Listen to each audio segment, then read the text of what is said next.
Although tropical rainforests cover less than 1/5 of the Earth's terrestrial surface, they are considered the most diverse biome, harboring more than half of Earth's biodiversity. Tropical rainforests are found between the Tropic of Cancer and the Tropic of Capricorn, or the latitudes of 23.5 degrees north and 23.5 degrees south, across multiple continents. There are 5 primary rainforests: the Amazon, Congo, Australasia, Sundaland, and Indo-Burma. Due to the geographical location, sunlight strikes tropical rainforests directly, resulting in high levels of solar energy and consistently high temperatures of around 28 degrees Celsius. It never drops under 20 degrees and rarely exceeds 35 degrees. These temperatures keep the average humidity around 77% and 88%, with an average annual precipitation of 2,000 to 1,000 centimeters. Tropical rainforests are so humid that 75% of precipitation is produced through a closed loop via evaporation and transpiration. Tropical rainforests are the most diverse terrestrial ecosystem in the world. Approximately half of the world's species are found here, with about 40 to 100 or more different species of trees found per hectare.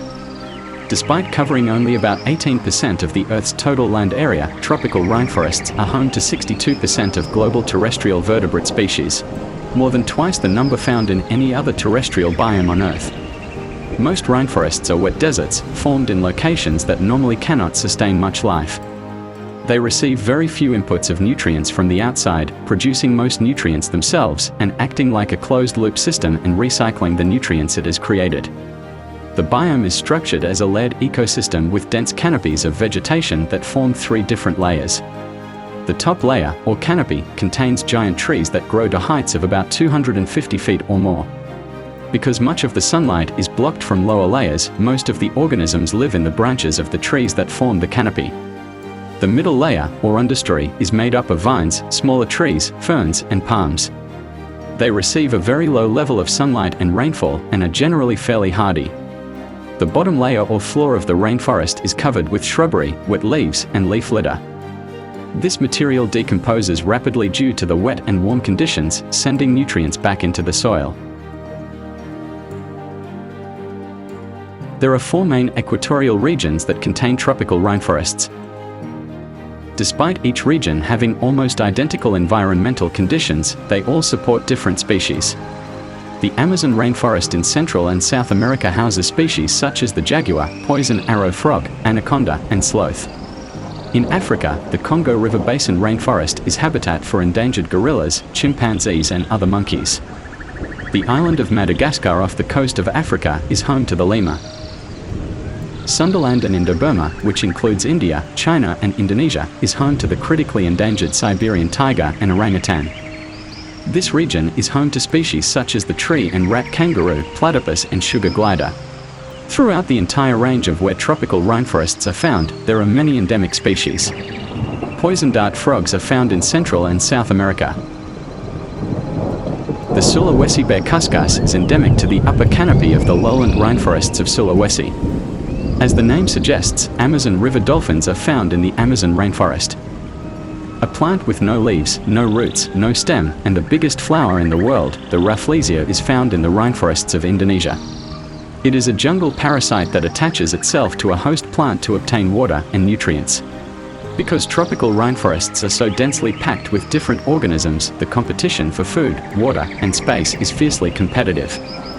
Because of this, each animal has evolved to fulfill a specific niche and is specifically adapted to eat certain things and live in certain places. Certain fauna and flora are only found in the emergent, canopy, understory, or floor level of a tropical rainforest's-led ecosystem. Spider monkeys have adapted to live in the canopy, where there is little competition for food. They have long arms, a powerful grip, and a prehensile tail which allow them to easily stay aloft and move from branch to branch. Toucans, with their long, narrow beaks, have evolved to feed on hard-to-reach fruit that are inaccessible to other organisms that live in the same area. Organisms like leopards and Wallace's flying frog are nocturnal and have adapted to hunt at night when there is reduced competition. Due to the high amount of rain and overall moisture, plants grow thick leaves with drip tips and waxy surfaces to allow water to drain quickly to prevent rotting. The soil in a tropical rainforest is usually poor, with most nutrients residing in the top layer. Tall trees form buttressed roots, which grow out from the base of the trunk sometimes as high as 15 feet above the ground to support themselves and increase the area over which nutrients can be absorbed from the soil. Tropical rainforests have a large role in the well-being of approximately 1.5 billion people through the provisioning of a multitude of ecosystem services and through their role in climate regulation. Tropical rainforests produce 40% of Earth's oxygen. To add, the Yale School of Forestry and Environmental Studies determined that combined, tropical rainforests sequester around 25% of the world's carbon. To put this in perspective, the Amazon basin alone stores up to 140 billion tons of CO2. Tropical rainforests also provide material goods, such as wood, fiber, and fuel. They regulate and filter large quantities of water, feeding rivers, lakes, and irrigation systems. The creation and recycling of rains, in addition to the previous functions, help to regulate climate and prevent droughts. Forces of destruction such as logging, cattle ranching, and the continued clearing and degradation of humid tropical forests for agro-industrial and forestry operations worldwide, and escalating forest loss in the Amazon region foretell vertebrate extinction. Currently, an average of 137 species of life forms are driven into extinction every day in the world's tropical rainforests, with deforestation leading to a dramatically reduced population of plants and trees. Carbon sequestration is reduced.